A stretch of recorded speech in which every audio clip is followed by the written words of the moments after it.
Bismillahirrahmanirrahim. Alhamdulillahirabbil alamin. Allahumma sholli ala sayyidina Muhammad wa ala ali sayyidina Muhammad. Assalamualaikum warahmatullahi wabarakatuh.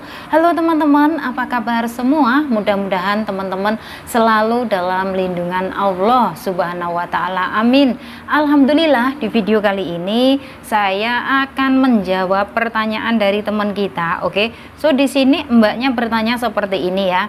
Mbak, biar cepat hafal bahasa gimana ya biar cepat prosesnya. Nah, di sini tentang bahasa ya, memanglah sangat penting, sangat utama, sangat benar-benar pokok banget ya buat pemula yang kepengen bekerja ke Singapura. Karena apa? Misalkan suatu saat kalian sudah datang di rumah majikan dan diajak ngomong oleh mem, sir kalian, dan kalian itu nggak ngerti, kalian tuh nggak paham, kalian bakalan merasa kebingungan sendiri. Gimana sih mbak ya caranya agar bisa cepat hafal? Ya memang harus belajar mbak, setiap hari, setiap waktu, setiap kalian benar-benar di situ merasa longgar, merasa free ya, harus telaten, harus belajar. Misalkan saya kasih contoh tentang alat-alat dapur, seperti halnya mangkok, piring, sendok, terus pokoknya banyak banget ya teman-teman. Oke, saya nggak bisa menyebutkan satu persatu, itu semua harus kalian hafal. Oke, tentang alat-alat yang berada di kamar mandi itu harus kalian hafal. Tentang alat-alat yang penting setiap bangun tidur itu harus kalian hafal. Itu pun juga harus kalian hafal ya, seperti halnya sapu untuk menyapu. Terus untuk ngepel itu apa? Semuanya harus di luar kepala ya. Jadi misalkan besok paginya terus emem ngajak kalian ngomong, misalkan nih ya, namanya Mbak Dian. Dian, kamu datang ke sini, tapi di sini ememnya ngomongnya pakai bahasa Inggris. Saya akan menjelaskan tentang pekerjaan yang akan kamu buat setiap harinya. Di situ kan ememnya ngomongnya cepet banget. Terus kalian bisa ngomong, mem, ngomongnya pelan-pelan saja, saya bahasa Inggrisnya belum begitu bagus, saya belum begitu paham. Oke, di sini kalian bisa ngomong seperti ini, ma'am, please can talk slowly because my English is not good. Nah, kalian bisa ngomong sejujurnya ya mbak ya, nggak usah malu, nggak usah takut. Misalkan kalian semua nantinya diajak ngomong oleh mem, oleh sir, dan kalian itu nggak ngeh, kalian tuh nggak paham, kalian bisa mengulang kembali, kalian bisa bertanya, maaf mem, tadi ngomong apa? Tapi dengan bahasa Inggris. Bagaimana cara ngomongnya? Mem, sorry, just now what is mem saying to me? Please can tell me one more time? Please can say me again? Harus belajar. Memang nggak gampang, memang nggak mudah, tapi misalkan di sini buat teman-teman semuanya memang sudah punya hajat, punya niat kepengen bekerja ke Singapura, merubah nasib, yaitu tadi kalian di sini dituntut untuk belajar dan kalian benar-benar harus siap. Karena apa? Yaitu tadi bahasa Inggris di Singapura itu adalah bahasa yang paling pokok mbak ya. Jadi di sini buat teman-teman semuanya, bukannya di sini saya itu nakut-nakutin kalian, bukan. Ya, di sini justru saya benar-benar share ke kalian semua bahwasanya nanti setelah sampai di rumah majikan itu bakalan ada bahasa Inggris. Ya. Seumpama di situ ada akung, ada ama. Kalau bisa bahasa Inggris mah nggak apa-apa, tapi nggak semua akung ama bisa bahasa Inggris. Kadang Melayu pun juga sedikit ngomongnya bahasa Mandarin, terus bahasa Kantonis atau bahasa Taila atau bahasa apa. Kan di sini kan Chinese tuh bermacam-macam teman-teman, nggak hanya satu saja, banyak macamnya. Bahasa Chinese tuh juga bermacam-macam, seperti halnya di Taiwan. Di Taiwan tuh nggak hanya Mandarin saja, tapi ada bahasa Tai, bahasa Koi, bahasa apalah, itu bermacam-macam. Karena ibaratnya teman-teman, seperti halnya kita orang Indonesia dari Jawa Timur, Jawa Tengah, Jawa Barat, itu kan bahasanya sudah masing-masing ya, logatnya juga sudah berbeda kayak gitu. Jadi dari sini buat teman-teman semuanya ya, misalkan saat ini kalian masih berada di PT ataupun menunggu di rumah ya, masih ada waktu tuh ya, gunakan waktu itu untuk menghafal. Misalkan Mbak, saya nggak bisa hafal semuanya, setidaknya kalian itu bisa paham, diingat-ingat. Memang nggak gampang, apalagi kalau usianya sudah usia di atas 35 ke atas. Itu benar-benar IQ-nya sudah mulai melemah ya. Nggak semua orang tuh IQ-nya cepet langsung nemplok ke sini, terus masuknya ke sini kayak gitu, enggak. Kadang di sini nanti sebentar lagi sudah hilang. Kayak gitu tuh ada. Karena apa? Yaitu tadi faktor usia. Oke, so dari sini buat teman-teman semuanya, misalkan ya saat interview tuh ada juga majikan yang interview tuh dengan bahasa Inggris dan kalian nggak paham diajak ngomong.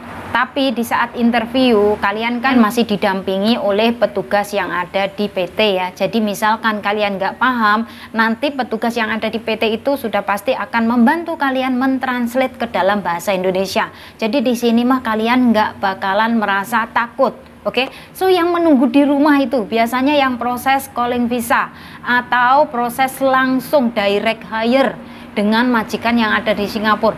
Itu kalau dengan menggunakan bahasa Inggris kalian bakalan nggak paham total ya. Kecuali kalau majikan kalian itu adalah orang Melayu. Kecuali kalau kalian sudah ex Singapura. Itu mah nggak apa-apa, itu mah nggak masalah ya. Jadi bahasa mah sudah ibaratnya sudah tahu lah ya bahasa Inggrisnya seperti itu kayak gitu. Tapi misalkan yang masih pemula ya, di sini saya memang menyarankan buat yang baru pertama kali kepengen kerja ke Singapura, sebaiknya kalian masuk ke PT ya. Di sini nggak ada ruginya buat teman-teman kalian semua yang ingin bekerja ke Singapura tuh masuk PT. Karena apa? Di PT Mbak, kalian itu mendapatkan pembekalan ya. Pembekalan itu banyak banget, nggak hanya bahasa, tapi juga pembekalan tentang tata cara bekerja di Singapura ya. Di Singapura nih pekerjaannya jauh berbeda dengan di Indonesia. Semuanya di luar negeri ini, di Singapura nih, nantinya kalau kalian masuk PT, kalian itu bakalan diajarin gini loh cara mencuci toilet, gini loh cara gosok baju, gini loh cara menjemur baju, gini loh cara merapikan tempat tidur. Itu semua pasti diajarkan. Karena yaitu tadi di luar negeri sama di Indonesia itu nggak sama, benar-benar berbeda teman-teman ya. Harus benar-benar rapi kayak gitu. Kita dituntut harus cepet kerjanya. Misalkan nih ya teman-teman, di sini saya bukannya nakut-nakutin, oke? So di sini saya share saja. Kalian yang mendapatkan majikan yang nggak sabaran, ya misalkan kamu kerjanya kok lelet banget sih, terus tiba-tiba tolong kamu rapikan barang-barang kamu semua, akan saya antar balik ke agent. Itu biasanya yang majikan nggak sabaran, ya tanpa sepengetahuan dan mendadak kita dipulangkan ke agent. Lah kalau sudah dipulangkan ke agent, apakah kita nggak rugi? Rugi Mbak, ya kita masih potongan gaji. Terus dipulangkan ke agent, otomatis potongan kita bertambah lagi. Tergantung berapa lama kita tinggal di agent untuk menunggu majikan lagi. Misalkan ya, kalian tinggalnya di agent 1 bulan, itu bisa jadi potongan menjadi 2 bulan. Karena apa? Agent sendiri juga cari uang Mbak. Jadi di sini buat teman-teman semuanya ya, nantinya setelah kalian sudah masuk di rumah majikan, saran dari saya terbaik untuk kalian semuanya ya, bekerjalah yang rajin. Oke, kalian benar-benar harus setidaknya paham lah, diajak ngomong dengan majikan tuh paham. Kecuali kalau majikan kalian tuh sabaran mah nggak apa-apa. Tapi kalau majikan kalian orangnya sudah nggak sabaran, pengen cepet kayak gitu, itu kalian benar-benar siap-siap aja. Karena di sini banyak sekali yang dipulangkan ke agent itu masih dalam tahap proses potongan gaji. Sayang banget. Karena apa? Masih 3 bulan, 4 bulan kayak gitu udah dibalikin lagi ke agent dan harus menanggung tambahan potongan lagi.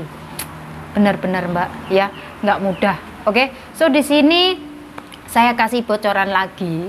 Misalkan kalian saat ini masih ada di PT, ya kalian itu ada praktek kayak gitu tuh, ikutin aja Mbak, semuanya ikutin aja, jangan males-malesan. karena itu semuanya adalah bekal kalian untuk sampai di rumah majikan. Seperti itu kerjanya, memang harus satset, harus tanggap, harus cepet kayak gitu ya. Tapi yo nggak semuanya, tergantung dari nasib. Apakah kalian dipertemukan dengan majikan yang sabar atau nggak sabaran? Semuanya tergantung dari nasib masing-masing.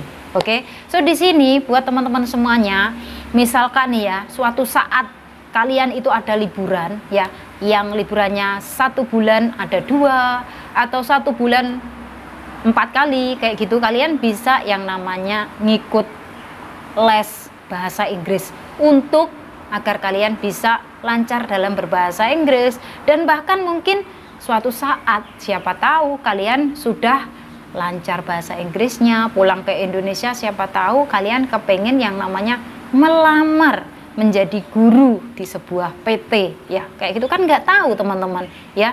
Semuanya berawal dari niat yang baik ya. Kita kan nggak tahu apa yang akan terjadi di kemudian harinya. Yang penting misalkan masih muda, kalian masih mampu, kalian masih ada niat untuk belajar ya, saya sarankan untuk mengikuti kursus les ya.